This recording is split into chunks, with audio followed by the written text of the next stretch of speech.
I'm Will Woodhams, I'm the CEO of Fitzdares. Fitzdares takes quite a personal approach when it comes to engaging with your customer base. How important is this for engaging and retaining with new customers? It's absolutely the most important thing that we do. So it's a good question, thank you. I know it sounds like I'm giving you the spiel, but I see a sector that's been revolutionised by technology. I've seen a sector that has lost all the personal touches. I see retail closing every day, and the retail that's left isn't an amazing experience.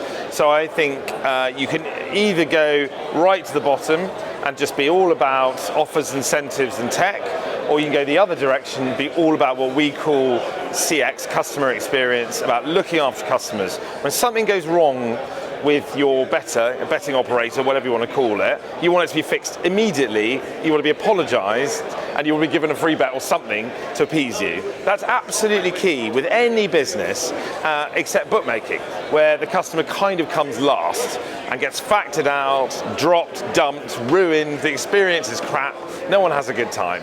And all it is about product, product, product. We like to put the customer first at the middle of our experience, and that's why you can live chat. If you're not happy with the price, you can push back. It's a real experience, and I think that's absolutely key, and I think that's how we'll win ultimately. It's just a long-term game. And do you think that public interest in horse racing can be maintained now that more punters are shifting towards online rather than retail? I mean, it's a tricky one. Racing, I've just been on a panel about racing. It's an echo chamber. They all argue. There's tons of leaders in the industry, but no one leader. For me, it's all about product. You have star jockeys, star horses, star trainers, and a really cracking racing experience on course, you'll win.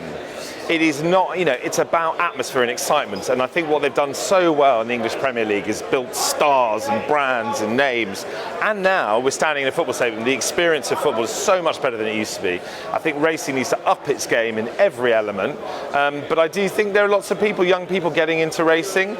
It's not, I think the former editor of the Racing Post said it's a sport for people when they retire, and I think there's a truth in that, but there should be enough. Someone like Bryony Frost or Rachel Blackmore should be getting young people engaged in the sport. And how is Fitzdares keeping that race day experience alive, and any more plans to take the Fitzdares club on tour? Very good question. So we got our club in Mayfair. We were showing the cricket yesterday, so we were full with everyone eating beef Wellingtons and drinking claret and a bit pissed, but not gambling obviously whilst they're pissed. But they were watching the T20 and it was an amazing atmosphere. And I think having somewhere outside of sporting venues to watch sport in a really cosy, fun, engaging atmosphere where there are ladies and men and there's great food is really key. We've done that in Mayfair, we've done that at Windsor Racecourses, we've done that at Goodwood for the new Owners and Trainers Pavilion. I can exclusively announce now going to be building the club in the Cotswolds, so you'll be able to go play golf. There's 18-hole golf course, you'll be able to get golf and then go to Cheltenham in the afternoon.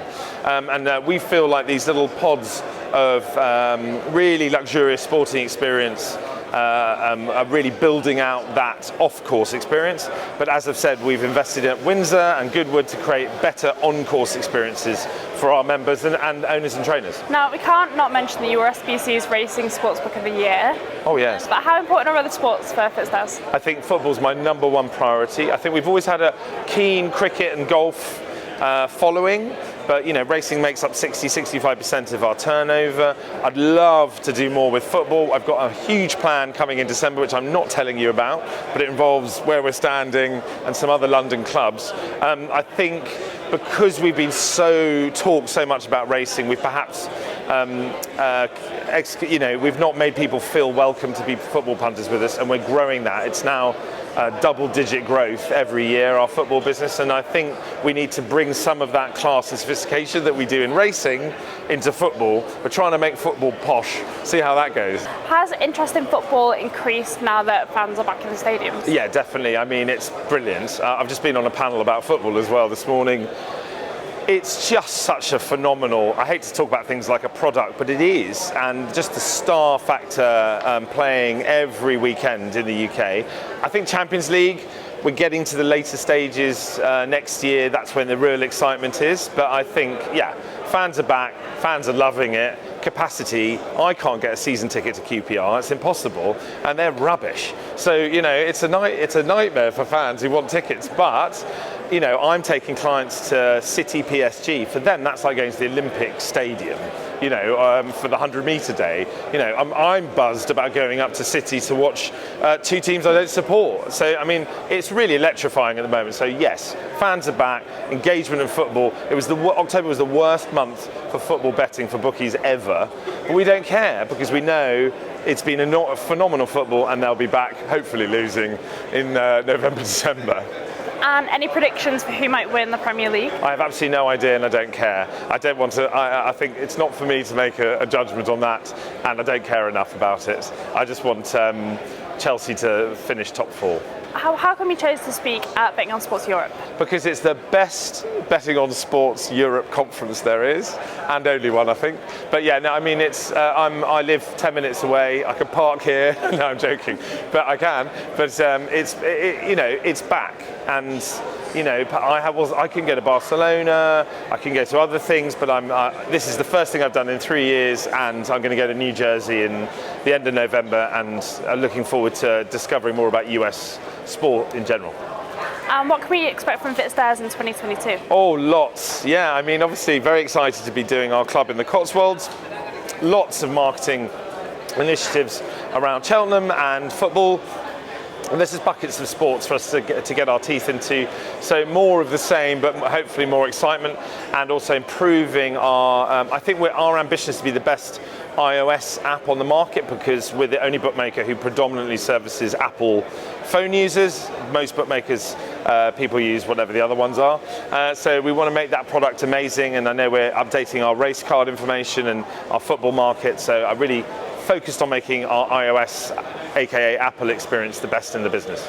And finally, what are your predictions for the betting and gaming industry in 2022? Well, I think there's a negative element that I think we can flip into a positive. I think the big 4 listed bookmaking businesses, you know, mega businesses in the UK, their CEOs are going to be taking their eye off the UK and Europe.